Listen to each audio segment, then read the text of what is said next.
Chevron 1, coded. For my ally is the Force, and the powerful ally it is.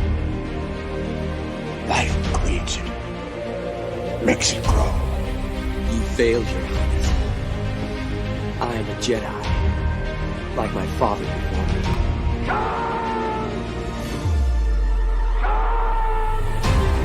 Cry hammer, and let's set the tongues of war.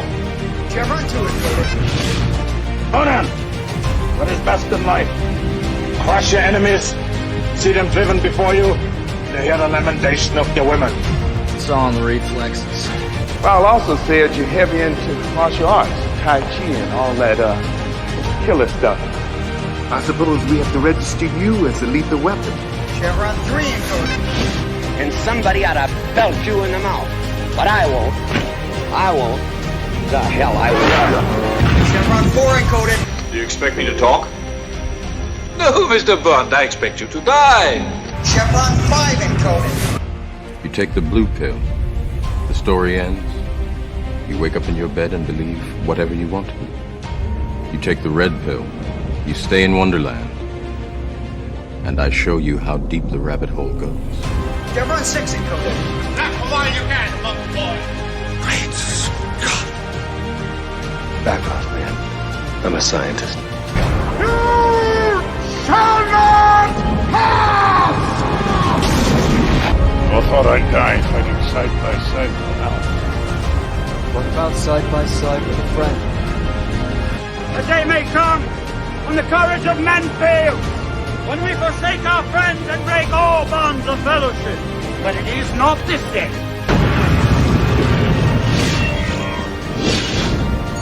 Chevron 7 is locked.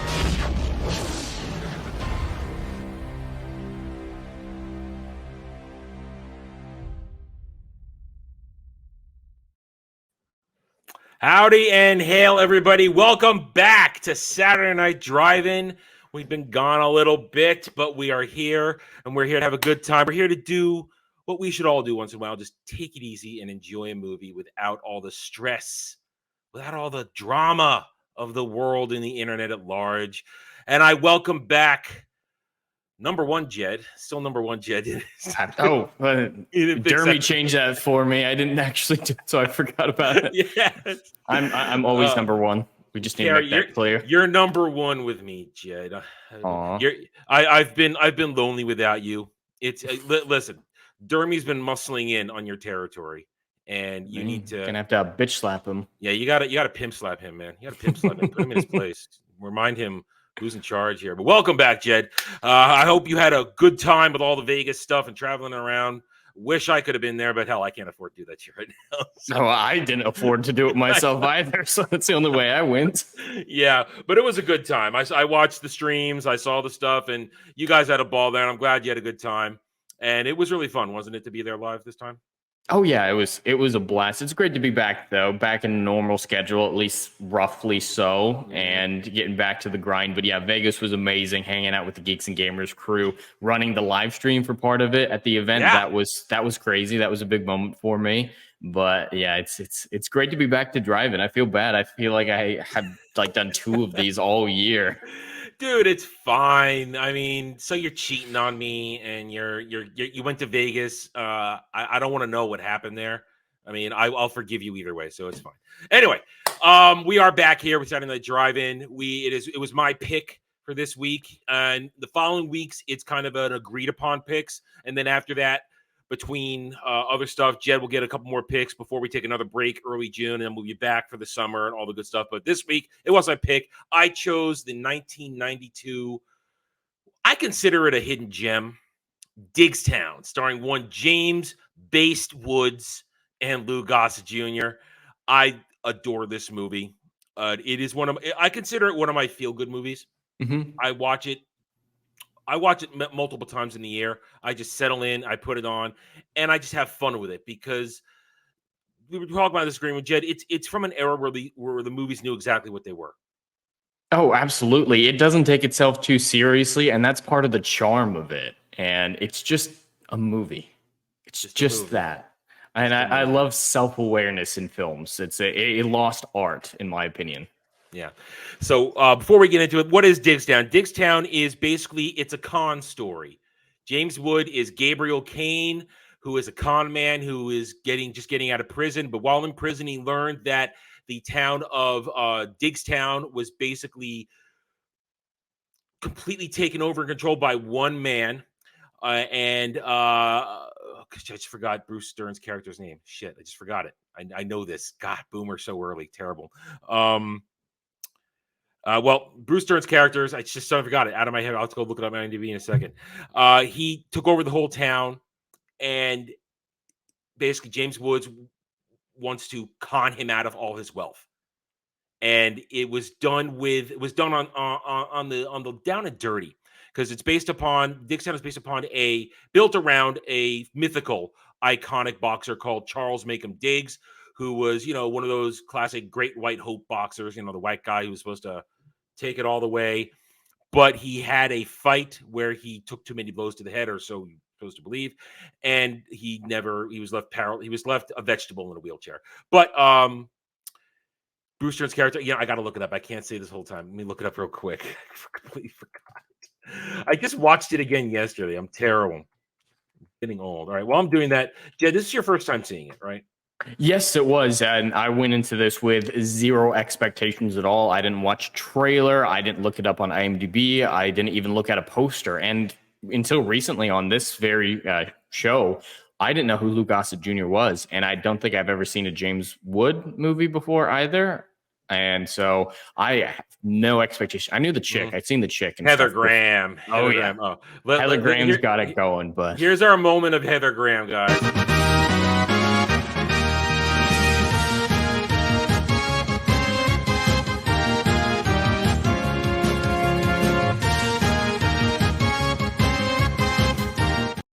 Young Heather Graham. I'm keeping that one around for a while, Jed. You definitely should. I'm not taking that clip out of the library for a while. Anyway, Heather Graham, James Woods, Bruce Stern, Lou Gossett Jr., a young Jim Caviezel,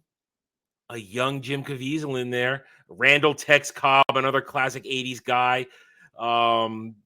Dwayne Davis, all these people who from all these '80s, early '90s movies. These were just people who were in and out, and it's a fun movie. I saw it for the first time in 1992 when I was visiting my cousin and her husband. They took me to the movies. I like you, and for my first experience, I had no idea what I was walking into. They just took me to see the movie. That same week they took me to a St. Louis Cardinals Dodgers game that week too. It was a good week. But they took me to a movie, and I came out of it just, even as a kid, realizing I saw something fun. I had a good time just now.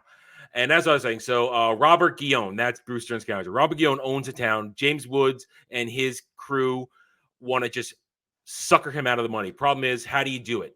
Well, the town is based around boxing. Like I said, Charles Macomb Diggs was the boxer, went down, but the whole town's built around it. So they decide to con him using a boxing con. And James Woods used to do the boxing con with his old partner, Lou Gossett Jr.'s character of Honey Roy Palmer. Yeah, Honey Roy Palmer, because he does this sweet thing. And they basically decide to lure them into this bet. The whole movie's based around 10 fights in 24 hours. That one man can knock out 10 men in 24 hours. And that's the con. Because, of course, Lou Gossett Jr.'s character is not going to really knock out 10 men. They do all kinds of hijinks to make it happen. But they have to. I think I'm doing a little bit of disservice trying to tell it, because I'm a little out of sorts here. Because I'm honestly, Jed, I'm not sure how to really approach talking about this movie, to be honest. It's difficult because the plot isn't anything so complicated that we could go through it like we normally would. Like going in a chronological order doesn't necessarily do it service. And the characters, as much as I really enjoyed the main dude, Quinn, I believe it was. James Woods' character, Gabriel. Okay. Yeah. As much as I really liked him, I didn't like him at first. Like the first 20 minutes of the movie, like, please don't be the main character. Please don't be the main character. And then as soon as he got out of prison and did that, Gets in the car. that's There's like, this. oh, he's classy. I like this guy. There's a scene. Well, when Gabriel Kane gets out of jail, James Wood, he's just cocky. He's arrogant. He's a con man. And there's a great line in the end of moving. A great con man doesn't leave town until he wants to leave. It's a great line. So he gets out of jail after he set everything up. And one of the guards, it is a woman with a convertible ready to meet him. And one of the guards goes, "Look at that. What a stud. Doesn't even get a kiss." Gets in the car, smiles as drives away. And the woman gets into, she just leans over. It's and you just great. think, and he just smiles and drives away. And the guard's face is like this. It's right there. It's masculine. It's it is an alpha male who is at the top of his game. Yeah, he got busted, but he got busted for art forgery, but he sold it to, I believe the line is, don't sell art to somebody who can't pay for it or something like that. He got busted on art forgery. He just made a bad deal and he got busted. He's not like he didn't lose a con. He just got busted in a weird way. I got the impression that if it wasn't necessarily intentional, he was all right with it because he was taking advantage of the situation. Like, I kind of got the feeling that he intentionally got caught to make that con in prison. Well, I mean, actually, he could get out at any moment, clearly. Well, yeah, that's his whole thing. He was making money in prison. He made $50,000 in prison by helping people escape and doing other stuff. And that, you see, that's one of the things. But the whole prison scene, we'll start there. I guess we will start a little chronology. The whole prison scene, watching Manoso Torres beat up Tex Cobb's character, Wolf Forster. It's symmetry. It's showing that opening scene of setting the thing. It's you see it's a fight, and you learn it is about boxing later on, and that's a prison fight, and you learn how much influence Gabriel Kane has, and then it comes right back around. In that first 20 minutes, it sets up to everything that happens in the last 10 minutes, and I think it's just great. That's why I love it, and that's why it's set up and payoff, but it's so subtle. What we always talk about, you don't see it coming, do you? Oh, I had no idea. I just figured this was, set dressing at first. Oh shit! He just did the old Roy just wins it against Hammerhead Hagen, and now he's got to fight Manoso Torres, who just destroyed Wolf beginning ring. This isn't fair. How do they get out of this? And we'll come back to that in a second. But it's set up and payoff from all of that.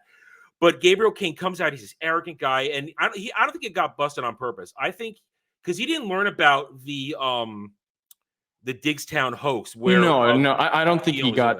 I don't think he went into prison for the Diggstown hoax. I just thought. You're saying he stayed there?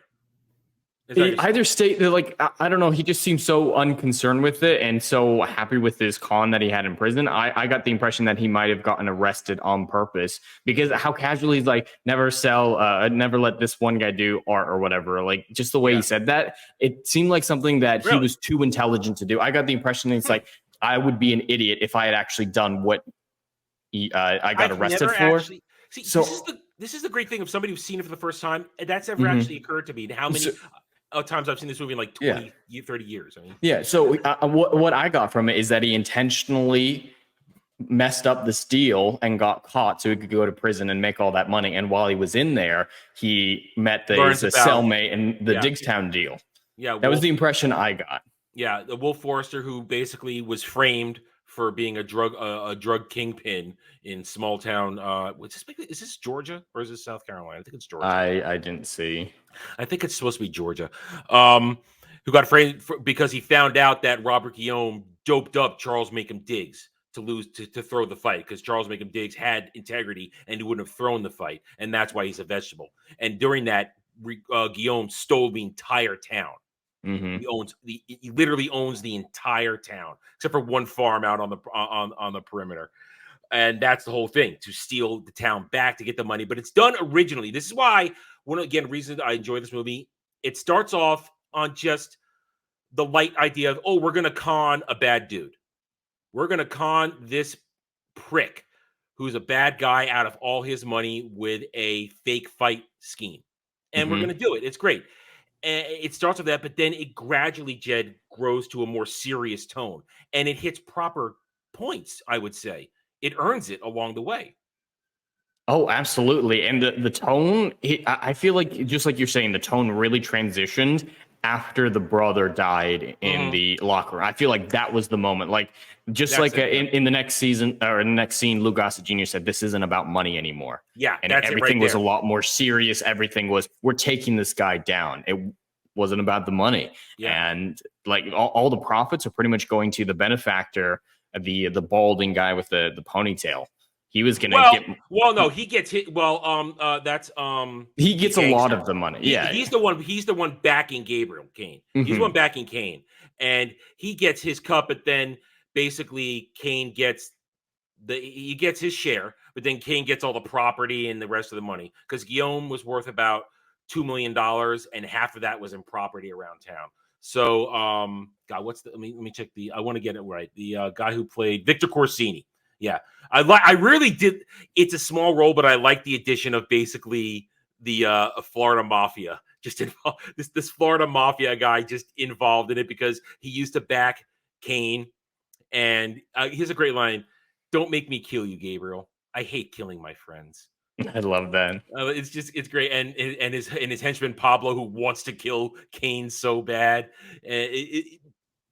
But Corsini probably gets his cut because he's backing him. He backs him for basically the entire thing.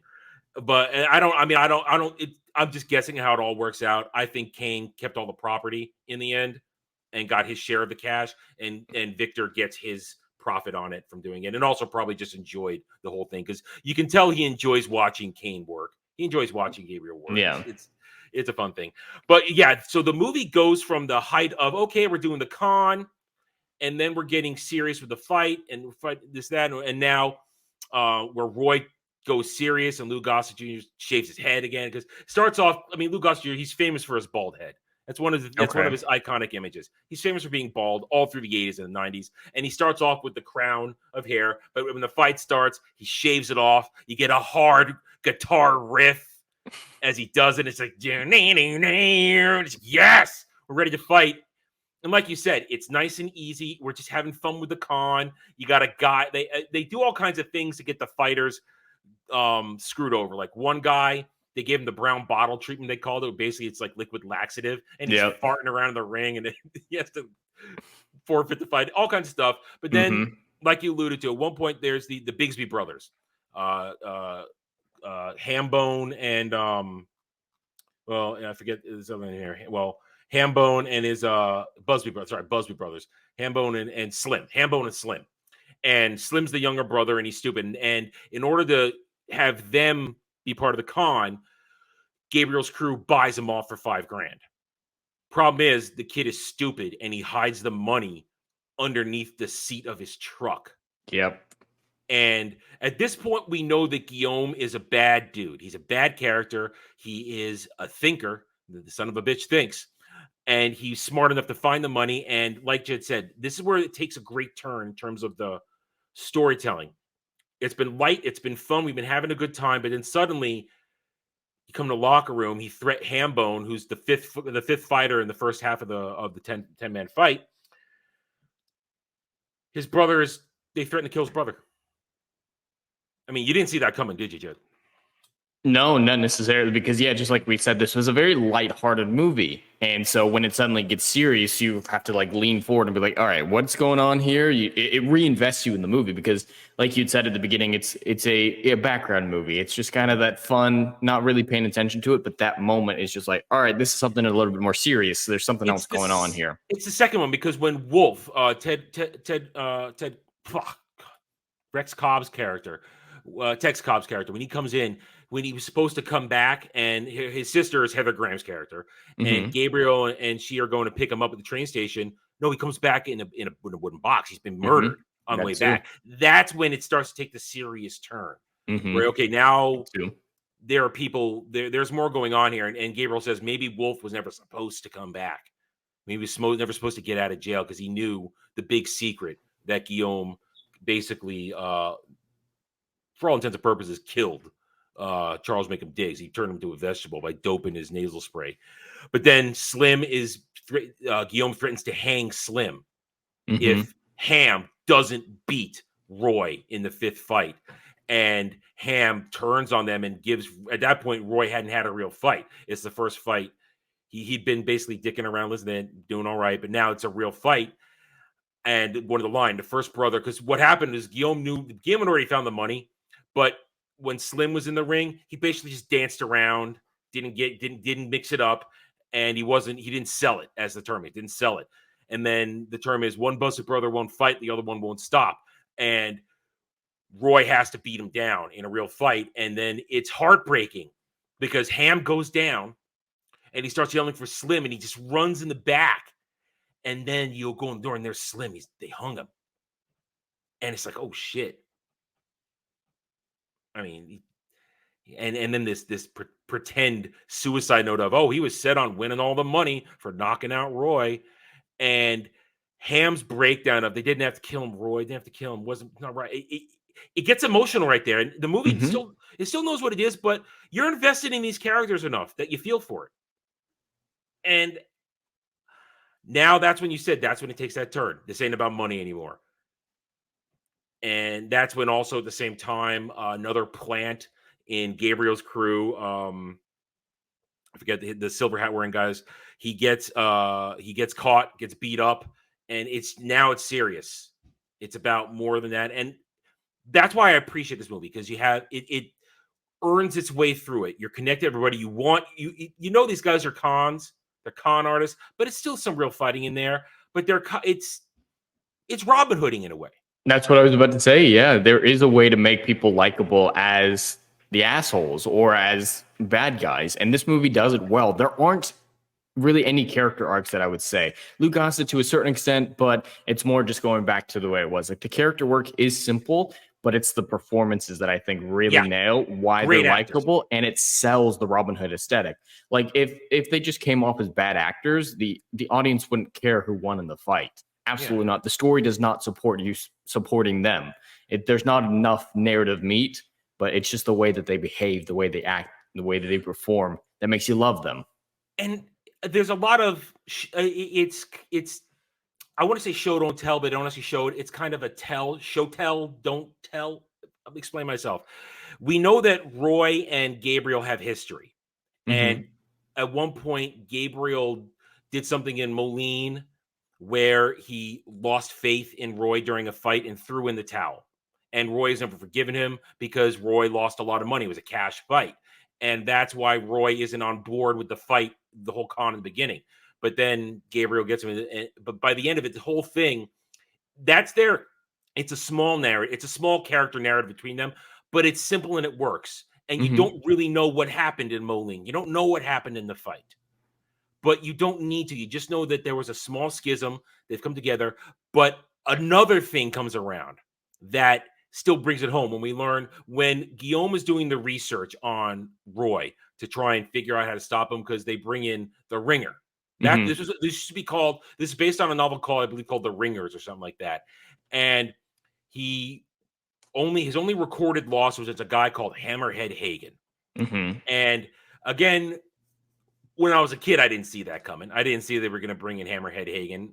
And Guillaume does a really cool thing where he sneaks it in right under Gabriel's nose in Gabriel's own boarding house.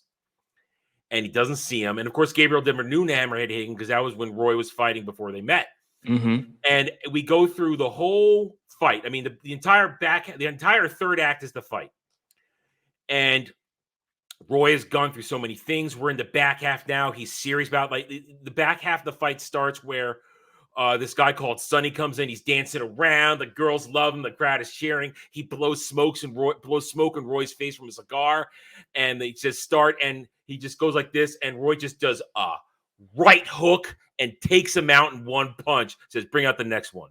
That's when it's serious now. He's not playing around. And those fights are all fights for the most part. They didn't get a chance to, they didn't know the back half of the lineup, so they didn't have a chance to monkey with it, and they still don't know who the final guy is supposed to be. And Guillaume pulls a fast one by having his son, who is integral to the early part of the story with kind of setting up the whole con, of forfeiting the fight without actually stepping in the ring. So that sets that up. But then what they think is the final fighter turns out to be Hammerhead Hagen, the one guy Roy never beat. and they bring it out. And Lou Gossett Jr., that's one of my small nitpicks for this, is the fact that Lou Gossett Jr. was not in shape at all for this. No, not at all. Not at all. But I let it go again because, like you said, Lou Gossett Jr. gives a fantastic performance. He's charismatic. You love him. You want Roy to win. And you realize you think maybe it's kind of the George Foreman type of thing. He's just he looks out of shape, but he's got the punching power. But then here comes Hammerhead Hagen.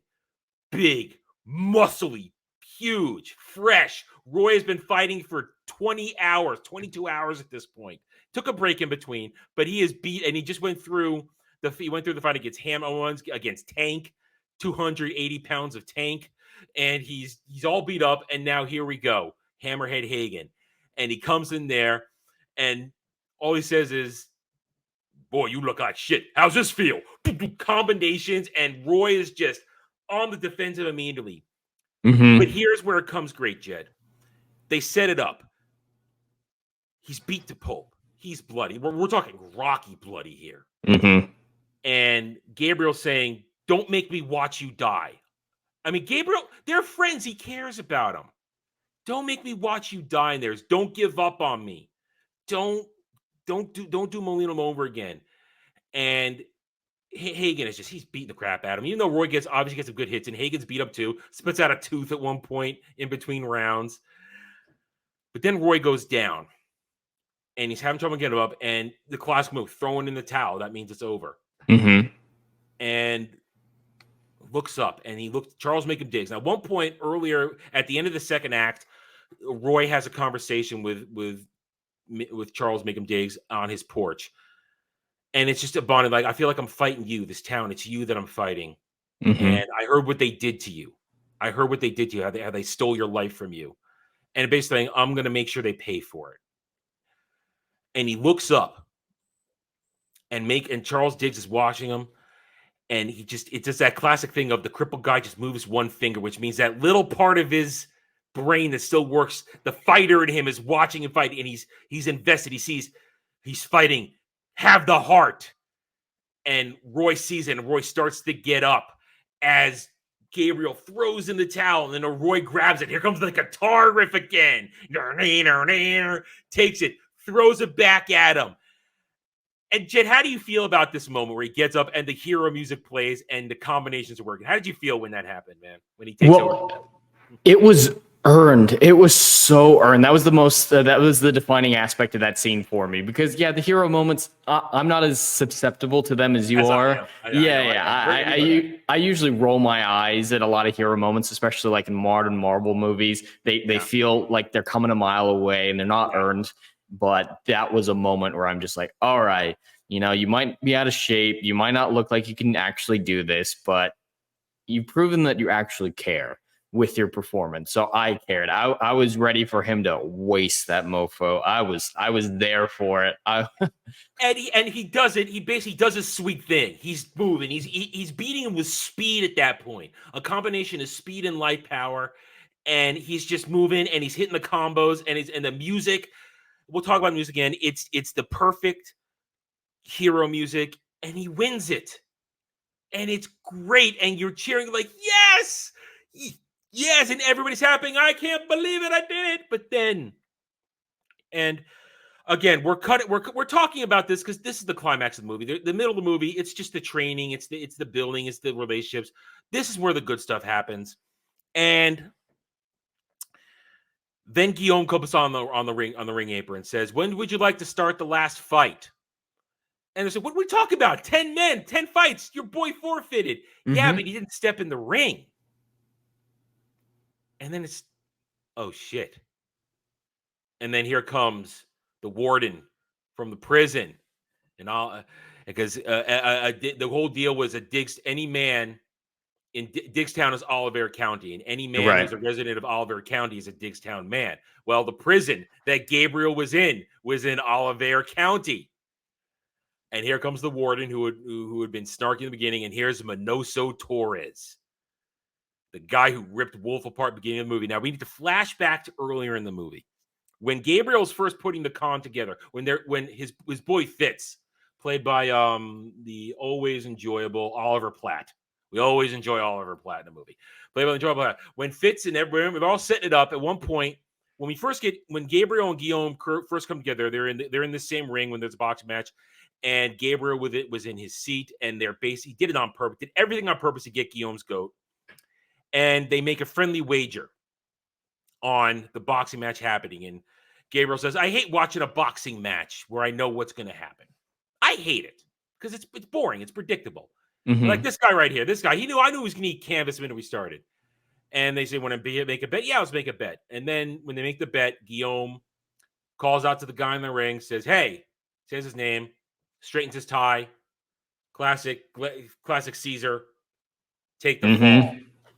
And the guy lets him take the fall. And that was early on in the movie. It's like, wow, okay, fine. Jed, tell us what happens down in the final part here and how again, payoff. We love payoff. Oh, God. It is almost too easy beating the final fight. That's probably one of my issues with it, but it does feel earned at the same time. But I'm going to be honest here. I think I missed this part because I'm not sure what you're wanting right now. Okay. All right. So this is the payoff. Oh, it's okay. First time you watched it, it's okay. And you might have been watching it 2 times speed. I don't know. May or may not have been. You may or may not have been. All right. So here's the payoff part. Roy says, "What's the bio on the Mexican?" Minosa Torres, mean as they come. Pain is like a voodoo thing for him. And Gabriel's going, "Man, Roy, I'm sorry. I'm so sorry." But so they get in the fight, and Roy has just fought Rocky level fighting right now. He has just won the war. And this isn't right. Minosa Torres just like, he's like a machine beating on him. How is Roy going to do this? And then Gabriel gets up on the apron, whistles. It goes, "Minoso!" Minoso turns around, looks at him, fixes his tie. Just does that. I did not see that. Oh, okay. Let's watch it real quick. I must have missed that. That's the payoff. All right. We could watch it real quick. I don't know how I missed that. That's the key moment right there. That is it right there. Let's see. Let me get the here it comes. All right, here we go. It's kind of an important moment. I have no idea. It's the moment. No audio. I'm just going to watch for a second because we've got to worry about the clip. Here we go. Here we go. We'll skirt. We'll try and skirt it. Let me go. Here we go. Yeah, here we. Do I have subtitles on this? Let me see. Hang on. Nope, I don't. Okay. Yeah, so here we go. Yeah, see, Minoso. He's just look at him. It's a machine. What's he gonna do? Roy's tired. What's he gonna do? There it is. Calls his attention. Now remember the beginning of the movie. Yeah, I remember seeing it the first time. Here we go. And he realizes what's about to happen. Oh, he pulled his own con on him. And then take it. What? You serious? What? Okay. I love it. That is what we call setup and payoff. I did not. I'm going to be honest. I totally missed that. You were watching it too fast. It's okay. You're busy. It's all right. Yeah, there it is. That's it. That is what we call setup and payoff. It's beautiful. And it's poetic justice. That's how he beat Gabriel in their first bet, and that's how Kane beats Guillaume in their final bet. And then they win, and the celebration happens, and it feels good. And you even get some great resolution. Now, I don't know if Guillaume goes to jail for the murder of Slim Busby, but at the final moment there, after he's trying to throw a tantrum and welch on the bed a little bit, maybe not welch on the bed, but he's trying to do some stuff, and his cronies are now banning him, rats fleeing the sinking ship. He takes the police chief's gun, and his kid, Robbie, gets in the way and says, "You deserve to lose." And he slaps him. He's about to beat him, but then Roy catches his hand, and he looks over and says, "Brother, my hand's hurt. You want to do this?" And there's Hambone. You killed this brother. And Guillaume's just like, Ham just walks in, knocks him out, and we don't know if Guillaume goes to jail. But you know what? He doesn't necessarily need to go to jail. He's lost everything. Yeah, I feel like prison would be a little redundant at this point. Yeah, he's destitute, and so this movie to me it delivers on all fronts. You get great performances by James Woods, Lou Gossett Jr., Bruce Dern, everybody. Great performances. You get a little booty with Heather Graham.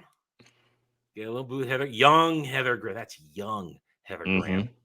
And you get a solid story that just. That's what this movie never slows down, does it, Jed? No, not. I mean, the fight begins like halfway through the movie, and then the movie is like over after the fight. Like it only has absolutely what it needs. There's not a moment of bloat. There's not an unnecessary scene, and it's honestly really impressive how tight the script is. It's very, very tight.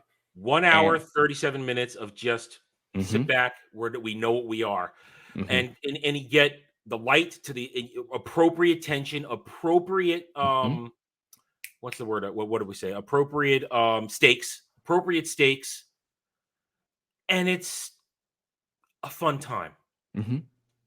And even the humor works throughout the whole thing. I love the humor. There's one particular. There's the whole thing about I played this clip a lot. It's one of my clips in my bank here.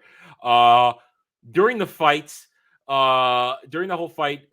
Roy is basically saying, I could misstep. They could knock me out. I could use some motivation.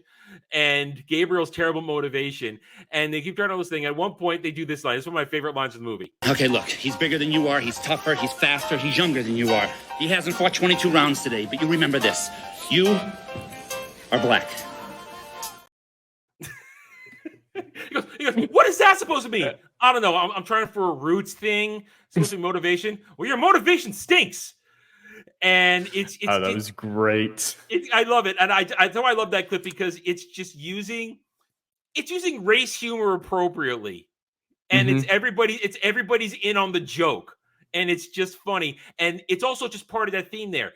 Roy wants to motivate because that's a point where, like we said, with the whole I think I went too far with it, but the whole lack of faith thing and then the Hammerhead Hagen thing, it ties it together with the faith and motivation part. And then at the very end, when the final scene, the arena is empty and they're sitting and Roy's sitting there, Gabriel walks up and says, Roy, what you did tonight couldn't be done. He looks over and says, now you motivate me. I mean, it's just that's I love that moment. And it's a great way to end the movie too. And it ends on a light note with some light, happy music. And it's just wraps it up nice and cleanly. And you've had a good time. And no agenda. Nope. None at all. Politics. Besides some N-word dropping. Well, once. But that's and what does Roy do? Roy beats the crap out of it was Jim Caviezel's character. Beats the crap out of him, puts him over his knee, and spanks him in the middle of the ring and humiliates him. So hey, he dropped a hard R, but he gets humiliated for doing that. And so well done, just like you said, appropriate race humor. But there's a piece of setup and payoff that I wanted to talk about that also was comedy related. It was the time that I laughed the most in the movie, and when at that point, like I mentioned earlier, I already liked Gabriel's character, but this moment is what sold him for me. Is when they're negotiating the terms of the fight, and he's like, Diggstown's in this county. And he's like, well, there's 24 hours in a day. I just love that joke. But it is kind of, there's a lot of layers to that comment besides just the comedy of saying you're saying something obvious. But that makes the villain, I can't remember, Guillaume, believe that he's pulling something over on him because that line is saying, hey, it's the county, not the town, that is who the fighters can be, which means he can get the prisoner in. That's what he was trying to establish with that. Yeah. And he's thinking that because Gabriel came back with the 24-hour line, that he's not thinking about it seriously, so he's not going to realize. But at the end, just like you said, he figured that something like that would happen, so he prepared for it. So he's pretending to be stupid, making a good joke to trick Guillaume into thinking he's pulling one over on him. That's a lot of layers. And at the same time, single line. And during that moment, Guillaume had already pulled one over on him by sneaking in Hammerhead Hagen 2 days before they signed the contract for the bet. So they each got each other, but Gabriel's reach to Minoso was better than the Hagen. Of course, it was required that Roy defeated Hammerhead in the end. That was required. Yeah, of course. Past that. But that's it's also a mini hero's journey in this, and that's why it still works, because Roy was down. They were all down, and then you get up and you find that heart. And that makes Guillaume's speech at one point very important early on. During the pre-fight talking, Guillaume says, we have to beat him because this is a man who's going to fight all these rounds. It's not about causing him pain. It's about getting his heart. He has heart, and you have to break him to hurt him. You're not going to hurt him physically. You have to break him. And he was true when he tells his son Robbie to not go in the ring. Says his mind's at a whole other place. That was true at that point. Like we stated, Roy's mind was not about winning all the money more. It's about getting revenge. It's about getting justice at the end of a fist, and also financially by also ruining Guillaume. You're right. Yeah. Well, this movie, I enjoy sports movies enough, and like they're fun, especially the Rocky movies. But the boxing aspect was not even topping out the list of my favorite scenes or aspects of this movie. It was the dialogue, like I said, with a lot of layers, and the con aspect at the beginning. Like the first half, I think I liked more than the second half. Yeah. And my favorite scene is I love when people are manipulating each other by reading each other, like they're predicting how they behave. So that whole sequence from when Gabriel, parks in the right place, sits in the right place, tricks him into losing that bet, and then his other buddies hassling his son over at the bar. Fitz hustles everybody in the bar, and they even knew it was going to happen because they gave him pills that would stop him from being drunk, but not stop the hangover. And he hustled, and what I love is that Fitz says, I told you all not to play cards with me. I told you not to play pool with me. I told you I was going to win all your money. I love that because that is top tier manipulation. Like they had to have studied these guys to know what type of guys they were, to take, offense to like, oh, you're better than us. Well, we're gonna, they had to know that these guys were that type of guy. So that implies a lot of prep work. And so I love that whole sequence. That sequence was my favorite part of the movie, is tricking him into making that big bet. Well, it's a great thing because it's getting you involved in the baseline of the story, but it's also making you love these characters. Loving that Fitz is he's a good time Charlie, but he's a con man. And it's also the defining trait. You bring it up, hold the thing. It's a Gabriel and his crew, Gabriel, Fitz, Roy, they're con men. And Guillaume is just a hustler. And the final line of the movie, when Guillaume thinks he's beaten Gabriel, says, never hustle a hustler, especially one that's never hustle a hustler. And then Gabriel comes back after he pulls the whole Torres thing. No, I believe the phrase is never con a con man, especially one that's better than you. And it's just, that was a great mic drop. So it's the layer. It's a simple movie with layers. I think it's the best way to say. You said it. It's a simple movie, but it's got layers, and it's pulled off by the great acting, the performances. The characters are simple. They're not three-dimensional. They're rather two-dimensional, but they're likable and they're fun. And it's that classic, like I think we mentioned earlier, it's that classic theme of here are some not so good people, but they're doing something to a worse person. So you're able to, it's like Godfather syndrome. They're criminals, but you're ready to side with them because they're not as bad as the worst people. Cool. And they do have heart. Like, exactly. Because it's not about money anymore by the end. It's about, taking this guy down. That's how you really make a bad guy likable, is having heart. And here's the thing. By the end of it, Gabriel, he could die if they lose this. Because if they lose, Victor and through Paolo, they're going to kill him. They hang him as a threat in the middle of the whole thing. While it's halfway through the whole fight, Paolo, they run him off the side of the road and they hang him and make him walk back to the barn with a noose around his neck and tied. Great line. I hate getting hung. I hate it. That just shows his character really well. Like he's, making jokes about it, but he's still really casual about it. He's just like walking. He's like, "Oh, can you take these off?" Like he's not as shaken as he should be. And that made me love him. Like all those little scenes. I didn't think I would like him. Like I mentioned, in the first 15 minutes of the movie when they're breaking it out of the prison, when they're doing that whole sequence, I'm just like, this guy seems kind of boring. I don't know. I'm not digging his character. And then nearly every scene after that, from the girl to how he makes the 24-hour jokes to how he comes in after, getting hung from a tree for a couple minutes. I don't know. It's just fun. It's also James Woods. James Woods is fantastic. I don't think I've ever seen him in a movie before. I have no idea who he was. Yeah, well, he's totally based. I mean, Hollywood blacklisted because he would speak truth, and he's been really black. Oh yeah, he was speaking truth for years. They hate him in Hollywood. Just check out his Twitter. It is one base thing after another. James Woods is awesome, but it's what a movie was supposed to be back in the day. Mm-hmm. A good time.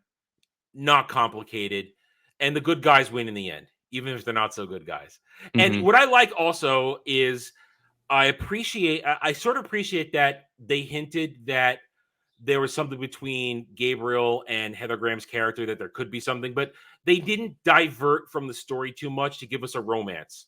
Mm-hmm. They hinted that it could happen, that she was into him, but it didn't go out there. It didn't really was that your phone? It's my dryer. Okay. Sorry, I tried to get through, but I couldn't. I muted, so you missed most of it, but not soon enough. But I like it that keeps it the story knew what it needed to be. Let's not add in an extra romance to derail from the main themes of the story. Hint at it that there could be something in the future, but that enough. And Heather Graham is eye candy as well. And she's a strong woman. Don't you like that we had a nice, strong, independent woman who didn't have to be uber masculine? Oh, yeah. No, it was just a lot of restraint with her character, I feel like. Just like what you're saying, not adding in the romance element, but she put Gabriel in his place a couple times, and he says quite enjoyed it. There's a line. It's basically secrets are for little girls, and I'm a woman. He says, "Yes, you are." Mm-hmm. Like, yes, you are. He's definitely interested, but there's a strange relationship with them.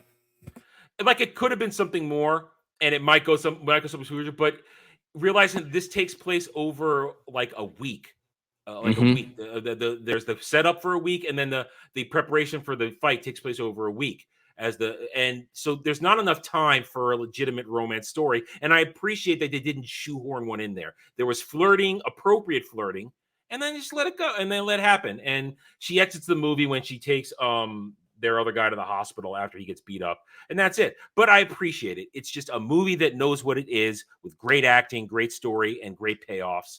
And it's a movie that I want to see over and over again. Mm-hmm. Unfortunately, the Blu-ray runs for $99 right now. It is not. Wow. It is not a readily found Blu-ray, so you gotta find other copies. Well, it's free right now on Pluto. That's how I watched it. You don't need an account for that.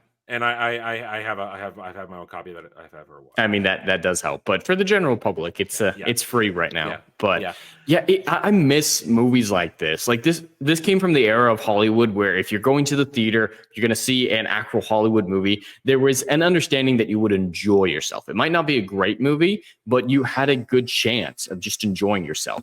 Yeah, let me see I want to see what the budget for this was and how it did in the theaters. Let's see. Diggstown. Like nowadays it's incredibly lucky to find even a single movie in theaters that's even enjoyable, let alone good. But from the 90s, there were several in at a time. They might not be thought-provoking, but Diggstown, you could just go have a good time. Okay, this movie did not make money. It had a $17 million budget, only made $4 million. Oh wow, that is not even close. It did not make money, but it's I think it's a beloved movie. I mean, and box office isn't necessarily a sign of a cult classic. Like Princess Bride is considered a box office failure, but it's a cult classic, massive, one of the biggest cult classics of all time. Yeah, and it made a lot of money in VHS sales and DVD sales and whatnot. That's where the real money is, and it's a class. I mean, they're trying to remake it. They're always trying to remake it, but luckily people are protecting it. But box office isn't always a sign of success or failure. That's something I had a conversation with someone recently. They said if a movie makes money, therefore it's good. Nah. Like box office is irrelevant in Captain Marvel made money. Exactly. Making money is irrelevant in the conversation of quality. Look at it like this. How much is the Blu-ray of this cost right now? $99. That tells you where it's people want it. placing. Yeah. That tells you where it's not widely available. When I first put it on my wish list, it was something like, I think $28, $30. And that was a few years ago. And now it's $99 because I didn't want to spend that. I keep hoping it would drop, but usually it's not available. And when it is, it's $99. So that tells you where its place is. It's a movie that is sought after, and they just made, and this, like I said, that's an era of movies where they just made the movies and they put them out there and have it be what may. I mean, it didn't ruin Lou Gossett Jr. career at the time. It didn't ruin James Woods' career. It was just a movie. They put it out, didn't do well, they moved on. Wasn't about agenda. It was just about entertainment, escapist entertainment for 1 hour, 38 minutes. And with that, I will say a final thing, as usual, music. The music isn't anything special, but it's appropriate at every moment. It has this appropriate little moments of, hey, all right, hero music, hard riff guitar, we're gonna get badass, and the harmonica that is prevalent throughout the whole thing. I just love it. All right. So in the end, Jed, you could score it first today. What's your score on this today? Okay. Well, I definitely want to watch it again, and that's something that I don't often say because, like you've mentioned, there's a lot of stuff that you would miss on the first time through. There's a lot of setup and payoff that is incredibly subtle. Like if I wasn't really paying attention, I mean, I missed the whole actual climactic conclusion. But I mean, if you're not actually paying attention, you might miss the import of there's 24 hours in a day line because there's a lot there. This is the type of movie that you need to watch several times to get all the little stuff in it. So I'm definitely interested in watching it again. And that's very, very rare for me. And I want to see if there's actual evidence for my theory that he went to prison on purpose. I don't know. That was more just a vibe I got. There's not really a whole lot of evidence, I'd say, for it. So I want to see if I'd have that same impression the second time through, because I just feel like he might be, the way he said it, he's like, I'm too smart to have done this stupid thing that got me in trouble. I don't know. So maybe it's something, maybe it's not, but I'd be interested in watching it again. But I would give this movie a solid 7 because, again, the character writing is rather shallow. The plot isn't necessarily anything extraordinary, and the music is unimpactful. It's the performances and then the dialogue. The dialogue is very strong. The plot is simple, but the dialogue is strong. So I would probably give this a 7. On the mere thing, I've seen this movie many times in the past 30 years. Many times. So it has a soft place in my heart, but objectively speaking, it's right to be. I give it an 8 out of 10. I give it an 8 out of 10. I take, just for little parts of Lou Gossett Jr. not being really getting in shape for it. You got to take a little bit of that. And that leads to then the unrealistic. As much as I love the fight against Hammerhead Hagen, it's a little unrealistic. That dude is freaking ripped. The guy who played Hagen, that dude is massive.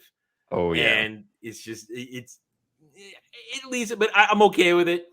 And just other it's one of the movies where I like the hour 30 minutes there, I would like a little more here and there just because I want more of it. I want to see more Gabriel doing things.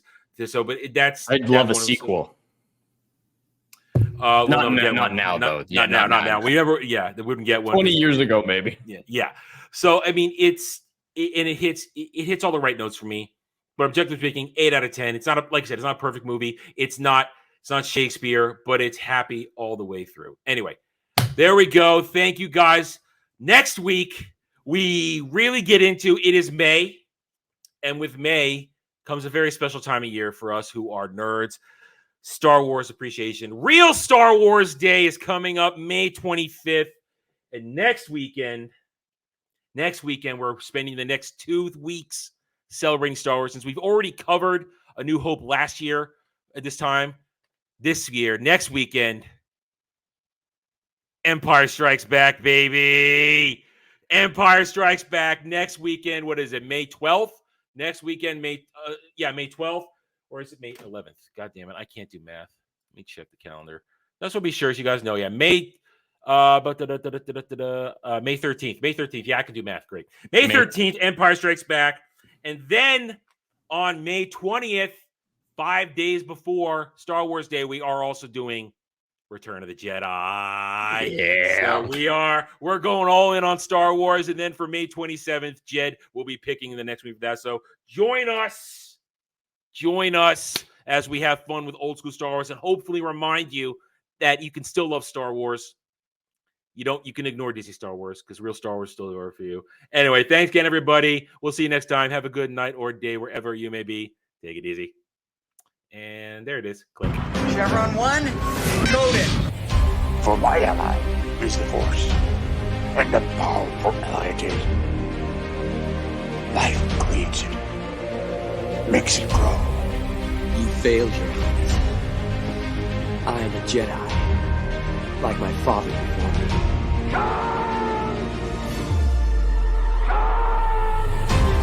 Cry hammer, and let's set the dogs of war. Chevron 2, encoded. Conan, what is best in life? Crush your enemies, see them driven before you, to hear the lamentation of your women. It's all in the reflexes. Val also said you're heavy into martial arts, Tai Chi and all that killer stuff. I suppose we have to register you as a lethal weapon. Chevron 3, encoded. And somebody ought to belt you in the mouth. But I won't. I won't. The hell I will. Chevron 4, encoded. Do you expect me to talk? No, Mr. Bond, I expect you to die. Chevron 5, encoded. You take the blue pill. The story ends. You wake up in your bed and believe whatever you want to believe. You take the red pill. You stay in Wonderland. And I show you how deep the rabbit hole goes. Chevron 6, encoded. Now come on, you guys, monkey boy. Great Scott. Back off, man. I'm a scientist. You shall not pass! I thought I'd die fighting side by side with Al. What about side by side with a friend? A day may come when the courage of men fails, when we forsake our friends and break all bonds of fellowship. But it is not this day.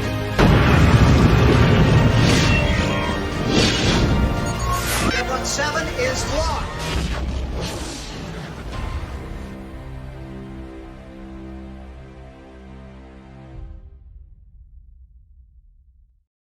Okay, we are done. Excellent. All right, we did it.